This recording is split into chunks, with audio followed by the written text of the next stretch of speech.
హైదరాబాద్ గట్కేసర్లో కారును వెంబడించిన పోకిరీల కోసం పోలీసులు గాలిస్తున్నారు. మల్కాజ్గిరి పోలీసులు ప్రత్యేక దృష్టి పెట్టారు. మొన్న రాత్రి ఓ కుటుంబం బీబీనగర్ నుంచి గట్కేసర్కు కారులో బయలుదేరింది. రాత్రి 8 గంటలకు బైక్లపై వచ్చిన యువకులు కారును ఫాలో అవుతూ హంగామా చేశారు. పదే దాడి చేశారు. అందులో ఉన్న మహిళలు, పిల్లలు భయపడ్డా వదిలిపెట్టలేదు. దాంతో వెంటనే డయల్ 100కు కాల్ చేశారు. అయితే పోలీసులు వచ్చేలోగా కారు ఔటర్ రింగ్ రోడ్కు చేరుకుంది. ఓఆర్ఆర్ వరకు వెంబడించి ఆ తర్వాత పారిపోయారు.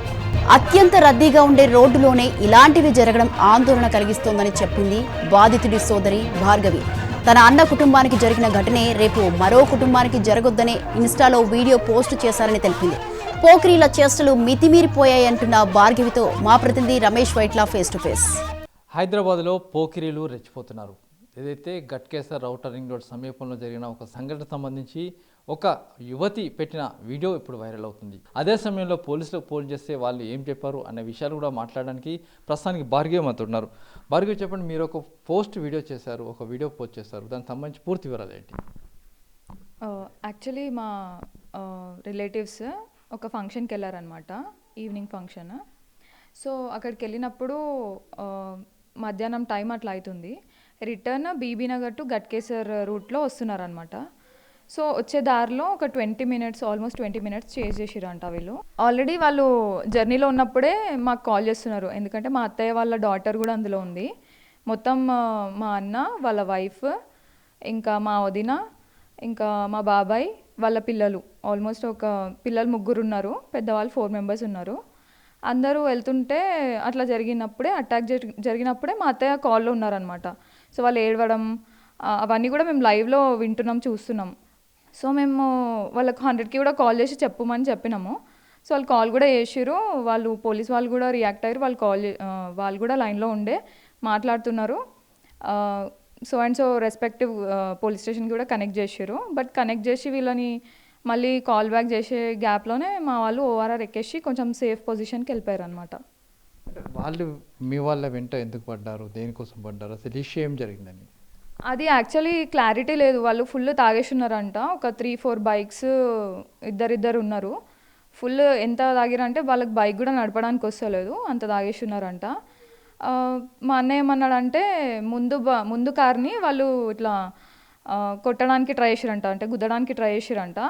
ఆ గ్యాప్లోనే మా అన్న ఇట్లా ఇషారా చేసినట్టు ఇట్లా హారన్ కొట్టినట్టు చేయగానే వీళ్ళు మా అన్న మీద అటాక్ చేయడం స్టార్ట్ చేసిరంట. సో అప్పటి నుంచి ఇంకా వాళ్ళు వెళ్ళిపోయారు, ఎస్కేప్ అయిపోయారు. ఇంకా మా అన్న వాళ్ళ మీద వాళ్ళు టార్గెట్ చేసి ఇట్లా గుద్దడం లాంటివి, ఇట్లా గ్లాసెస్ పైన కొట్టడం. చిన్నపిల్లలు అయితే ఫుల్ భయపడి ఉండే ఆ కార్లో ఆ రోజు. సో అట్లా కొంచెం దారుణంగానే చేసారు వాళ్ళు. మీరు వీడియో చేయాలి ఎందుకు అనుకున్నా అంటే ఇన్సిడెంట్ జరిగిన దానికి మీరు షేర్ చేసడానికి ఎంత గ్యాప్ ఉంటుంది?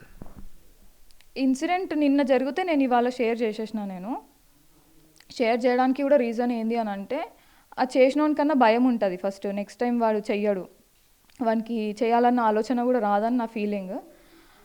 ఎట్ ద సేమ్ టైం మనం షేర్ చేయడం వల్ల ఏంటంటే జనాలకు అవేర్నెస్ వస్తుంది. ఓకే, ఇట్లా షేర్ చేస్తే నలుగురికి తెలిస్తే వానికి చేసేటానికి భయం ఉంటుంది, నెక్స్ట్ టైం నేను చెయ్యను అన్న ఫీలింగ్ వస్తుంది. సో అవేర్నెస్ కోసం అయితే ప్రతి ఒక్క ఇన్సిడెంట్ షేర్ చేయండి, దట్ ఈస్ మై రిక్వెస్ట్. డాష్గా ఆ కెమెరా కనుక రికార్డ్ కాకపోతే బ్రదర్ వాళ్ళు వీడియో తీసైనా చేయొచ్చు అంటే వాళ్ళ వెహికల్ మొబైల్ నెంబర్స్ అవన్నీ కూడా చూడొచ్చు, లేకుంటే వెహికల్ నెంబర్ చూడొచ్చు. అవన్నీ చూసారా? వాటిని ఆ నెంబర్స్ ఏమైనా పోలీసులకు ఇచ్చాడా? అసలు ఆ వీడియో జూమ్ చేసి చూస్తే వాళ్ళ వెహికల్స్కి అసలు నంబర్ ప్లేట్లే లేవంట. అసలు వాళ్ళు ఏమో ఎలాంటి కైండ్ ఆఫ్ పీపుల్ మాకు తెలియదు, కానీ నంబర్ ప్లేట్లు కూడా లేవంట మా అన్న అంటున్నాడు. సో చూడాలి ఇంకా వాళ్ళని ఎట్లా ట్రేస్ చేస్తారు అనేది కూడా చాలా ఇంపాసిబుల్ అని అనిపిస్తుంది. ఈ వీడియో పోస్ట్ చేసిన తర్వాత మీ ఇంట్లో వాళ్ళు నిజంగా భయపడిపోయారా, లేకుంటే మీకు ఏమైనా జరుగుతుందని కొంచెం ఆందోళన చెందారా? ఏమైనా జరిగింది? భయం ఎంతైతుందో ఎట్ ద సేమ్ టైం వాళ్ళు సపోర్ట్ కూడా అంతే చేస్తున్నారు. చూద్దాం ఏదైతే అది అయింది, ఎవరు వస్తారో చూద్దాం అన్నట్టు సపోర్ట్ కూడా చేస్తున్నారు. ఇట్లాంటి ఫ్యామిలీ ఉన్నందుకు చాలా మంచి ఫీలింగే ఉంది, నాకు ప్రౌడ్ ఫీలింగే ఉంది. చాలా వరకు భయం కూడా ఉంది, 50% భయం ఉంది, 50% నాకు సపోర్ట్ కూడా ఇస్తున్నారు. ఎవరైతే ఆ పోకిరీలు ఉన్నారో వాళ్ళ కోసం ఇప్పుడు ప్రస్తుతానికి పోలీసులు గాలిస్తున్నారు, వాళ్ళ కోసం హంటింగ్ చేస్తున్నారు.